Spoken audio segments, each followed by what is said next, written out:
नमस्कार। जय जय राम, जय सिया राम, जय हो बागेश्वर धाम सरकार, जय हो हनुमान जी महाराज। आज मैं आपको एक बच्चे को खा जाने वाली नागिन और एक लालची औरत की एक ऐसे वाकया सुनाऊंगा जिसे सुनने के बाद वाकई में आप हैरान हो जाएंगे। एक बच्चे को खा जाने वाली नागिन की बहुत ही सुंदर कहानी है। इस कहानी को श्रवण करने के बाद अवश्य ही आपको कुछ न कुछ ज्ञान की प्राप्ति होगी। आपके जीवन में कुछ न कुछ सीखने के लिए जरूर मिलेगा। तो चलिए देर न करते हुए बढ़ते हैं कहानी की तरफ। एक बार की बात है, एक गांव में एक किसान था। वह किसान निहायत ही बहुत गरीब था। उसके पास अपना खुद का कोई खेती बाड़ी नहीं थी जो खेती बाड़ी करके अपना जीवन यापन कर सके। उसके पास मात्र एक छोटी सी झोपड़ी थी, एक छोटा सा घर था जिसमें वह रहता था। उसमें उसके 2 बच्चे और एक पत्नी और वह, यानी कि उसका एक छोटा सा परिवार उसमें रहता था। वो अपने जीवन यापन करने के लिए जो गांव के मुखिया थे, उस गांव के मुखिया के घर पे जाकर खेती बाड़ी का काम करता था, मजदूरी करता था, तब जाके उसे 2 वक्त की रोटी मिलती थी। लेकिन वहाँ पे मजदूरी करने से इतने पैसे नहीं मिल पाते थे जिससे कि उसके आर्थिक स्थिति में सुधार हो। कभी कभी ऐसे समय आ जाते थे कि उसके पास दवा कराने के लिए भी पैसे नहीं रहते थे। कभी कभी उसको कर्ज लेने की भी जरूरत पड़ जाती थी। और जब वह कर्ज लेकर अपने कार्य को करता था, दवा कराता था, उसके बाद जब लोग उससे कर्ज मांगते थे, कर्ज देने लायक नहीं रहता था, तो कभी कभी आत्महत्या करने पर भी सोचने लगता था। वह घर में बैठकर अपनी पत्नी से कहता था कि पता नहीं कब हमारी ये कष्ट, हमारी गरीबी, ये हमारी के आर्थिक स्थिति में सुधार होगा। उसकी पत्नी कहती है कि हे पति, आप धैर्य रखिए, जीवन में सुख दुख लगा रहता है, एक ना एक दिन हमारा भी दुख चला जाएगा। अब भगवान पर भरोसा करिए और मेहनत करते रहिए, एक ना एक दिन हमारा भी दुख चला जाएगा और हमारे जीवन में भी सुख आएगा। उसकी पत्नी कहती है कि भगवान ने अगर हमारी विनती सुन ली तो एक ना एक दिन हमारी जो है गरीबी दूर हो जाएगी। उसके पास कुछ जानवर भी थे, बकरियां थी, भैंस थी, और उसके पास एक गधा भी था जिससे वो सामान ले आने का काम करके कुछ पैसे कमा लेता था। उस पर भी उसके आर्थिक स्थिति में सुधार नहीं होती थी। उसके बावजूद उसका दिन पे दिन हालत खराब होता चला जाता, आर्थिक स्थिति एकदम बिगड़ती चली जाती थी। लेकिन कितना ही कष्ट होता था, लेकिन वो हमेशा एक काम करता था, भगवान पर बहुत ज़्यादा विश्वास करता था, भगवान के ऊपर बहुत ज़्यादा भरोसा करता था। वो भगवान से हमेशा विनती करता था, भगवान से यही प्रार्थना करता था कि हे भगवान, हे प्रभु, आप हमें इस कष्ट से उबारो, हमारी गरीबी को दूर करो, हमें भी सुख के दिन दिखाओ। और इस तरीके से उसकी रोटी चल रहा था। उसके बाद वह भगवान से विनती करता था। एक दिन की बात है कि एक दिन वह किसान उस गांव के मुखिया के घर पर गया रहता है काम करने। जब वह मुखिया के घर पे काम करने गया रहता है तो उसी समय उसके बीबी और 2 छोटे बच्चे जो थे, उसके घर पे एक सपेरा आता है। और वह सपेरा आकर के कहता है कि मुझे बकरी का दूध चाहिए, मुझे बहुत ही ज़रूरी है, मुझे बहुत ही आवश्यकता है, मुझे बकरी की दूध चाहिए। उस किसान की जो औरत थी काफ़ी खड़ूस, तेज तर्रार औरत थी। उसने कहा, किसने तुम्हें बता दिया कि मेरे पास बकरी है? बकरी है पर मैं तुम्हें दूध नहीं दूंगी, होता भी तो मैं तुम्हें दूध नहीं दूंगी। अगर तुम्हें इतना ही बकरी के दूध की आवश्यकता है तो तुम मेहनत करो, तुम नौजवान हो, तुम भी मेहनत करो, बकरी पालो तो बकरी के दूध निकालो। लेकिन मैं तुम्हें बकरी का दूध देने वाली नहीं हूँ। वैसे तो इस समय बकरी दूध दे ही नहीं रही है। सपेरे ने कहा, नहीं, कृपया आप हमें सिर्फ 1 गिलास दूध दे दीजिए, ज़्यादा नहीं, बस 1 गिलास आप हमें दूध दे दीजिए। मुझे दूध की बहुत ज़्यादा सख्त ज़रूरत है। मेरे को बकरी के दूध की इतना ज़रूरत है कि मैं आपको क्या बताऊं। उसने कहा कि कुछ भी हो जाए, तुम्हें कितना भी आवश्यकता हो, कितना भी ज़रूरी हो, मैं तुम्हें दूध देने वाली नहीं हूँ। इतना कुछ सुनने के बाद उस सपेरे को बहुत ज़्यादा गुस्सा आता है। वह कहता है कि लगता है कि आपकी स्थिति तो मुझसे भी बहुत ज़्यादा खराब है। मेरे को तो बस थोड़ी सी दूध की ज़रूरत है। लेकिन वह औरत कहती कि चाहे कुछ भी कहो, मैं तुमको दूध देने वाली नहीं हूँ। उसने कहा कि तुम यहाँ से चली जाओ। लेकिन सपेरे कहता है कि मेरे पास एक ऐसा साधन है कि जिससे आप बहुत अमीर बन सकती हो।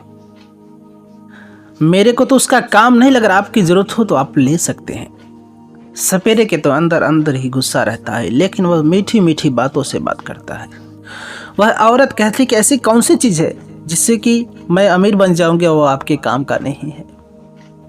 उसने कहा हाँ, कि मैं यह चीज़ अक्सर किसी को दे दिया करता हूँ।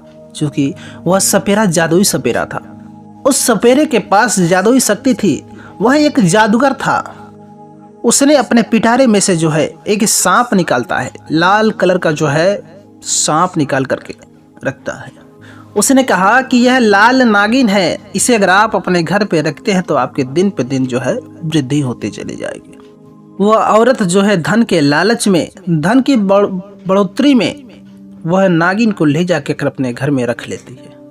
उस नागिन को देते समय सपेरे ने बताया था कि यह नागिन आपको किसी भी प्रकार का नुकसान नहीं पहुंचाएगी। वह औरत उस नागिन को ले जा करके अपने घर में एक पिटारे में रख देती है। और सपेरे ने कहा कि हाँ, अगर आपने कभी उस नागिन के ऊपर गुस्सा दिखाया, अगर आपको कभी गुस्सा आया तो वह नागिन वहाँ से जो है गायब हो जाएगी। और हम आपको कुछ मंत्र, कुछ उपाय बता दे रहे हैं जिसको उस नागिन के पिटारे के पास आप जाकर के इस मंत्र का उपयोग करिएगा। अगर नागिन वहाँ से गायब रहेगी तो फिर वह वापस अपने पिटारे में आ जाएगी। इस तरह से कहने के बाद वह सपेरा वहाँ से चला जाता है। और वह महिला जो किसान की पत्नी थी, इतना कुछ करने के बावजूद उस सपेरे को एक गिलास तक दूध नहीं दिया। अब उस सपेरे को अंदर ही अंदर कुछ तकलीफ तो था, उसके अंदर ही अंदर दुख था कि इतना कुछ करने के बावजूद यह औरत मुझे दूध नहीं दिया। लेकिन उसके अंदर ये भी था कि मैंने किसी का भला किया, किसी का परोपकार किया, उसके घर कुछ न कुछ धन आएंगे। अब सपेरा दे करके चले जाता है। रात होती है, वो औरत सो जाती है और सुबह उठती है तो जब उस पिटारे के पास जाती है तो देखती है कि नागिन उसमें एक सोने का अंडा दे रहती है। और जब वो औरत उस पिटारे में सोने के अंडे देखती है तो कहती है वाओ, क्या कमाल हो गया, क्या जादू हो गया। उसको खुशी का कोई ठिकाना नहीं रहता है। लेकिन इस बात का खबर वो अपने पति के कानों तक नहीं जाने और वह तुरंत उस सोने के अंडे को ले जा करके बाजार में बेच आती है। और उस बाजार में बेचने के बाद उसे तमाम जो है धन की प्राप्ति होती है, उसे बहुत सारे रुपए मिल जाते हैं। और इस तरीके से रोज नागिन एक सोने के अंडे दिया करती थी। यह औरत रोज उस सोने के अंडे को मार्केट में बेच दिया करते थे। और अंडे बेचने के बाद उसे बहुत सारा धन प्राप्त होता था। अब जब वह स्त्री सोने के अंडे बेचती रही, दिन पे दिन उसके आर्थिक स्थिति में सुधार होने लगा। उसके रहन सहन, खान पान, हर चीज में उसका सुधार होने लगा। उसके पहनाव में सुधार होने लगा।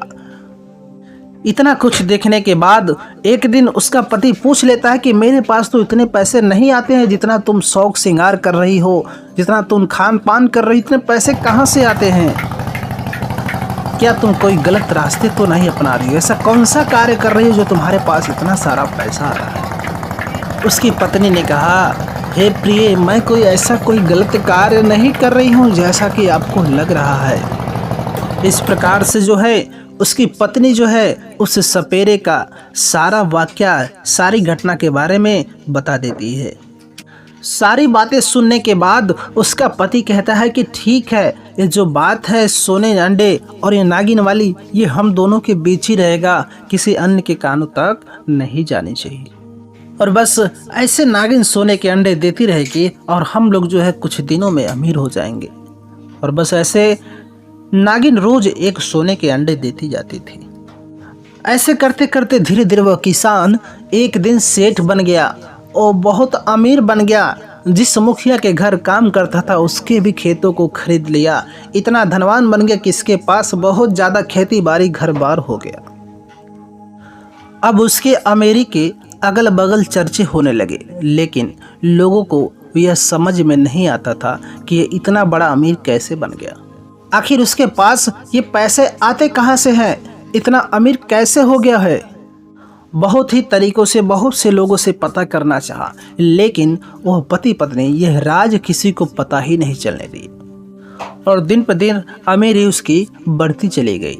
उसके पास जो जानवर थे, जो बकरी थी, अभी भी सारे जानवर उसके पास, गधे, बकरी, मुर्गी, सारे के सारे जानवर अभी भी उसके पास उपलब्ध थे।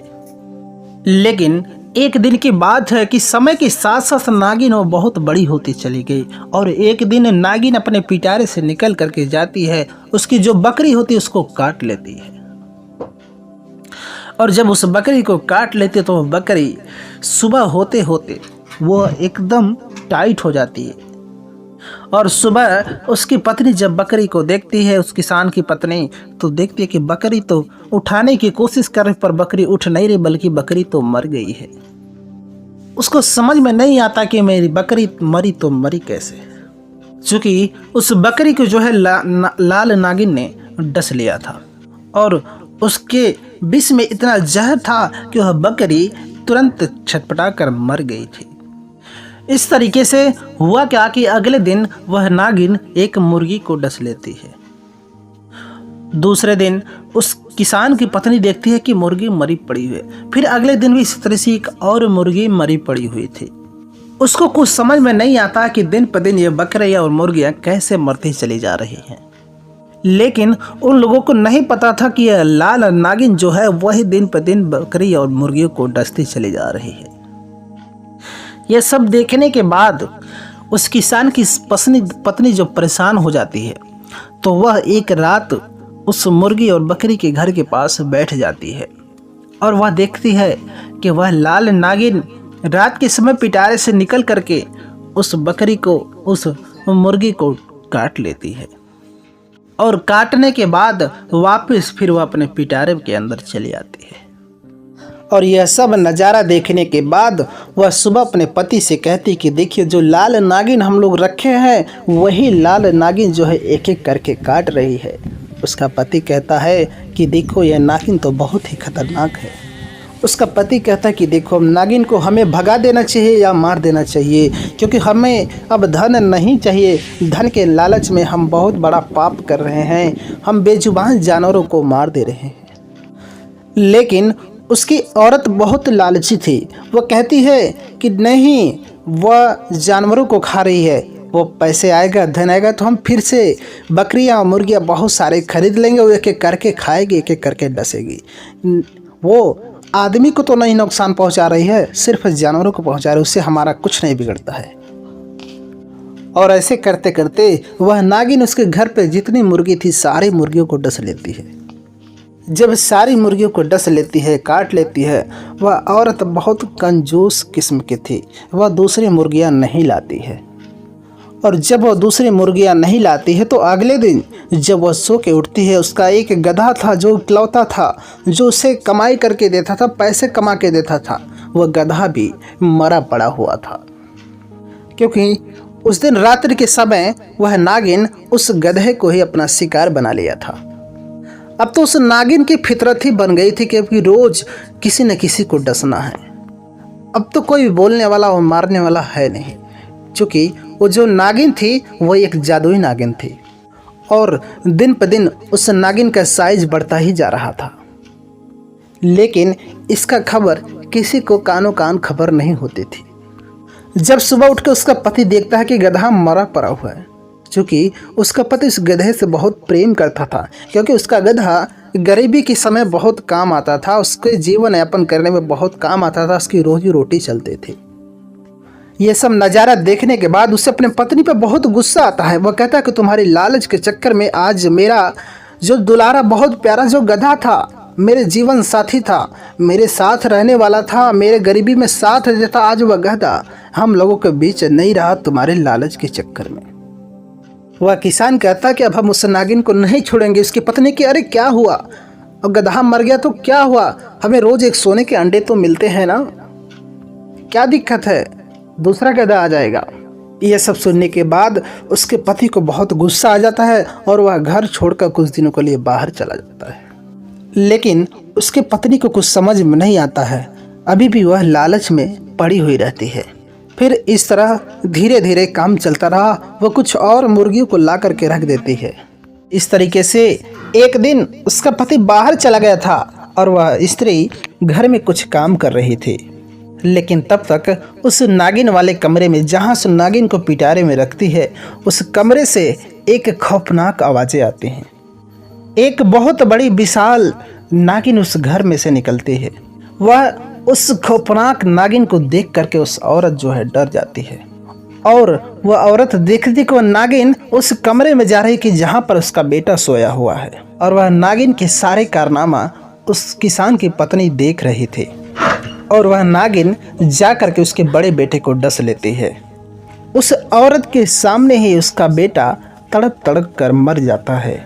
और उसका पति जब घर पर आता है और देखता है कि मेरा बड़ा बेटा मर चुका है, वह अपनी पत्नी पर बहुत ज़्यादा गुस्सा होती। तुम्हारी लालच ने आज मेरे पुत्र को खा गया, तुम्हारी लालच के चक्कर में आज मेरा बड़ा बेटा चला गया। अगर तुम ऐसे ही लालच करती रही तो यह नागिन आज हम सबको खा जाएगी। आज बड़े बेटे को खाई, कल छोटे को खाएगी, कल तुमको, कल हमको भी खा जाएगी। आज हम इस नागिन को छोड़ेंगे नहीं, आज इस नागिन को मार देंगे। इतना कहने के बाद वह पति पत्नी दोनों मिल करके उस नागिन को डंडा लेकर मारने जाते हैं। लेकिन जैसे ही वह प्रहार करने वाले थे, जैसे ही वह नागिन वहाँ से गायब हो जाती है। और जब नागिन गायब हो जाती तो उन लोगों को बहुत सुकून मिलता है, क्योंकि उसका बड़ा बेटा जो है गायब हो चुका था। उसके बाद उस परिवार को कुछ दिन अच्छा नहीं लग रहा था, क्योंकि उसने अपने एक बड़े पुत्र को खो दिया था। लेकिन जैसे ही कुछ दिन बीतते हैं तो उसे फिर से वही लालच सताने लगती है, उसे फिर से धन की लालच आने लगती है।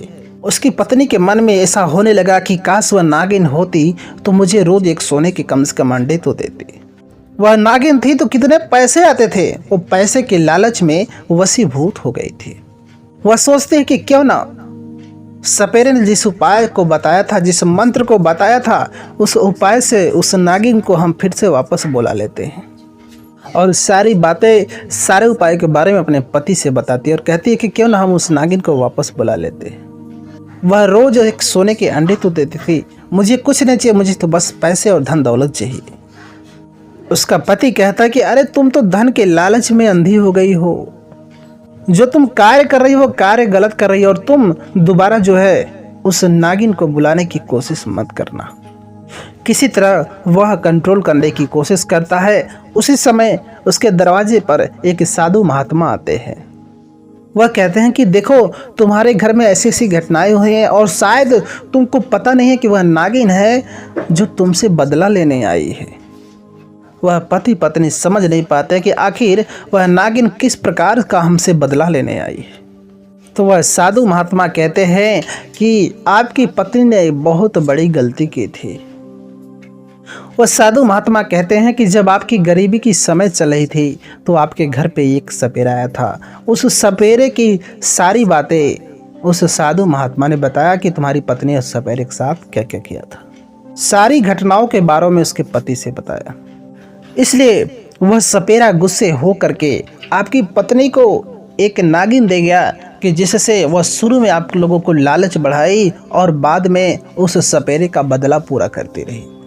वो धीरे धीरे सारे जानवरों को खाई, उसके बाद में आपके एक बेटे को भी खा गई। और इस तरीके से जैसे साधु महात्मा बताते हैं तो उसके पति को तो पूरा भरोसा हो जाता है कि हाँ, वास्तव में सही बात ऐसा हो सकता है। लेकिन उसके पत्नी को बिल्कुल यह बातें ढोंग लगता है। उसकी पत्नी तुरंत उस साधु महात्मा पर, उस भगवान के भक्त पर तुरंत गुस्सा हो जाती है। वह कहती है, तुम आए हो ढोंग रचाने, तुम हमारे धन दौलत कर देख कर तुम्हें रहा नहीं जाता, तुम ऐसे ज्ञान मेरे को देने आए हो। ऐसे करके बहुत सारी खरी खोटी सुनाने लगी। और जब इतना कुछ खरी खोटी सुनाती है तो साधु महात्मा वहाँ से जाने लगते हैं। जाते जाते कहते हैं कि बेटा, अगर तुम्हें कभी भी मेरी आवश्यकता पड़े, मेरी ज़रूरत पड़े तो मैं पास के ही एक मंदिर में रहता हूँ, तुम वहाँ पर आकर के मुझसे मिल सकते हो। और इस तरीके से जब साधु महात्मा वहाँ से चले जाते हैं तो उसकी पत्नी को बहुत ज़्यादा गुस्सा लगता है, क्योंकि उसे धन दौलत देखे काफ़ी दिन हो गए थे, उस सोने के अंडे को देखे उसे काफ़ी दिन हो गए थे। उसका पति कहता है कि तुम ऐसी दोबारा गलती करने की कोशिश मत करना। उस सपेरे ने जो मंत्र बताया उस मंत्र का प्रयोग करके तुम नागिन को दोबारा मत लाना, नहीं तो अगर तुमने ऐसा किया तो फिर से अनहोनी होना ही होना है। लेकिन उसकी पत्नी धन के लालच में आकर के कहती कि देखो, तुम रहो या ना रहो, हमें तुमसे कोई मतलब नहीं है, लेकिन मुझे वह धन चाहिए, मुझे वह सोने के अंडे चाहिए। उसका पति अपनी पत्नी को जो है मनाने की बहुत कोशिश करता है, लेकिन उसकी पत्नी मानने को तैयार ही नहीं थी। जो अपनी जिद पर आकर के उस सपेरे के बातों को जो है जो बताया था उस उपाय को करने वाली ही थी। उसके पति को उस साधु महात्मा की बात याद आ जाती है कि शायद वह साधु महात्मा हमारी कुछ मदद कर सकते हैं। वह भागा भागा जो सेठ था, जो किसान था, वह साधु महात्मा के पास जाता है कि महाराज, आप कृपया करके हमारे घर को लूटने से, हमारे घर को टूटने से बचा लीजिए। जाकर वह साधु बाबा के पैरों में गिर जाता है। मेरी पत्नी धन के लालच में अंधी हो चुकी है, वह धन के लालच में फिर से सोने के अंडे देने वाले नागिन को बुलाने जा रही है। वह कहता है कि हे भगवान, हे महात्मा जी, आप साक्षात भगवान के स्वरूप हैं, कृपा करके आप मेरे परिवार को बचा लीजिए, मेरे घर को बचा लीजिए। वह महात्मा कहते हैं कि बेटे, तुम घबराओ नहीं, हम तुम्हारी जरूर ही मदद करेंगे, क्योंकि कोई कितना हो पाप करे, कितना ही गलती करे, लेकिन अगर जो इंसान भगवान के शरण में आता है तो उसका उद्धार जरूर हो जाता है। और आज तुम भगवान की शरण में आए हो, इसलिए तुम्हें भगवान का भक्त वादा करता है कि तुम्हारा रक्षा जरूर होगा। और वह किसान, वह सेठ उस महात्मा साधु बाबा को अपने घर पर लेकर के जाता है। उसके बाद वह महात्मा, वह साधु बाबा, वह किसान दोनों देखकर अचंभित हो जाते हैं। उसने देखा कि वह औरत जहाँ पर जिस कमरे में नागिन का पिटारा रखा हुआ था, उस पिटारे के पास इत्र रख कर कुछ मंत्रों का उच्चारण कर रही थी। और कुछ ही समय में जब तक ये लोग पहुँचते हैं तब तक वहाँ पर वह नागिन आ गई रहती है। उस पिटारे में वह नागिन आ गई रहती है और उस पिटारे के अंदर एक सोने का अंडा भी आ गया रहता है। वह सोने के अंडा देखकर उस किसान की पत्नी बहुत खुशी होती है, कहती वाह, फिर से नागिन वापस आई और मुझे सोने के अंडे मिलने लगे। उसके बाद वो साधु महात्मा कहते हैं कि उस अंडे को छूना मत, ना तो तुम्हारा पति और न तुम, दोनों लोग उस अंडे को छूना मत। अगर तुम लोगों ने उस अंडे को छुआ तो तुम्हारे छोटे बेटे का जो है विध्वंस हो जाएगा। तुम्हारे छोटे बेटे को जो है नागिन काट लेगी और तुम देखते रह जाओगे, देखते हुए भी कुछ नहीं कर पाओगे। फिर भी वह औरत धन के लालच में छूने की कोशिश करती है, लेकिन उसका पति जो है उसे पकड़कर खींच देता है। उसकी पत्नी बहुत गुस्सा होती है कि तुम फिर से इस ढोंगी बाबा को लेकर चले आए यहाँ पर। लेकिन अचानक ये सब बातें होती रहती है तो वहाँ पर वह सपेरा भी पहुँच जाता है कि कोई वहाँ पर एक बहुत बड़ा तपस्वी साधु महात्मा पहुँच गए हैं, और जो मेरा जो जादू है, मेरा जो कार्य है, सब कार्य पे पानी फिर रहा है, सब कार्य मेरा उल्टा हो रहा है। वह सपेरा उस साधु बाबा से कहता है कि आपका काम पूजा पाठ का कार्य करना है, आपको तो मंदिर में रहना चाहिए, आप यहाँ पर क्यों चले आए? मैं तो अपने बदला को पूरा करने के लिए अपने नागिन को छोड़ा था, आप यहाँ से चले जाइए। लेकिन वह साधु बाबा कहते हैं कि नहीं, मैं किसी का नुकसान नहीं होने देगा, मैं जन कल्याण करता हूँ, मैं लोगों की भलाई करता हूँ, यही मेरा सबसे बड़ी भक्ति है। भगवान की भक्ति से ज़्यादा लोगों का कल्याण करना, लोगों की भलाई करना, यही मेरा सबसे बड़ा। जो मेरे शरण में आया है, जो भगवान पर भरोसा करता है, मैं उसका कल्याण अवश्य करता हूँ। उसके पति को साधु बाबा के ऊपर भरोसा रहता है, लेकिन वह सपेरा कहता है। उसके बाद वह साधु बाबा उस सोने के अंडे पे अपने कमंडल से जल छिड़कते हैं। वह अंडे उठा करके उस सपेरे के ऊपर फेंकते हुए सपेरा मिट्टी का ढेर बन जाता है, और वह नागिन जो विशालकाय होती है, वह नागिन धीरे धीरे करके छोटी होती है और विलुप्त हो जाती है। इस प्रकार से सपेरे और उसके नागिन का अंत होता है। उसके बाद उसकी पत्नी उस साधु बाबा के चरणों में गिर जाती है, कहती कि बाबा आप हमको माफ़ कर दिए, मैं धन के लालच में आके बहुत बड़ी भूल कर बैठी थी, मैं धन के लालच में अंधी हो चुकी थी। हे बाबा, कृपा करके आपने हमें उद्धार किया, हमें अंधेरे से उजाले की तरफ लाया। आपकी वजह से मेरे धन के जो अंदर धन की लालच थी वो लालच खत्म हो गई। हे बाबा, कृपा करके आप हमें अच्छे मार्ग का रास्ता दें और आप हमें माफ़ कर दें। इसके बाद वह बाबा कहते हैं कि देखो, मेरा सत्कार करने से कोई फ़ायदा नहीं, तुम उस भगवान के शरण में जाओ, उनकी पूजा पाठ करो, उनकी आराधना करो, नहीं तो तुम्हारी ये सारा जो धन है वो विध्वंस हो जाएगा, इसका नाश हो जाएगा। और इस तरीके से वह दोनों पति पत्नी भगवान के बहुत बड़े भक्त हो जाते हैं, भगवान के भक्ति में लीन हो जाते हैं।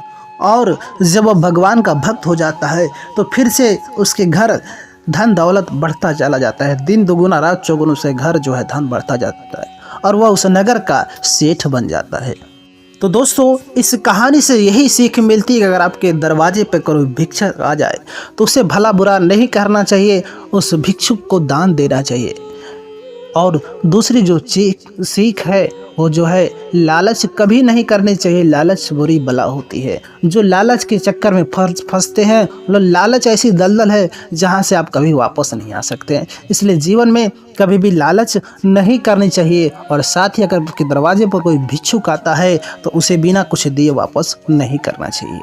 तो दोस्तों, उम्मीद करते हैं आज की हमारी कहानी आपको पसंद आई होगी। कहानी पसंद आई तो वीडियो को लाइक कर दीजिएगा और चैनल पर नए तो चैनल को सब्सक्राइब कर लीजिएगा। मिलते हैं हम आपसे एक और नई कहानी के साथ, तब तक के लिए नमस्कार।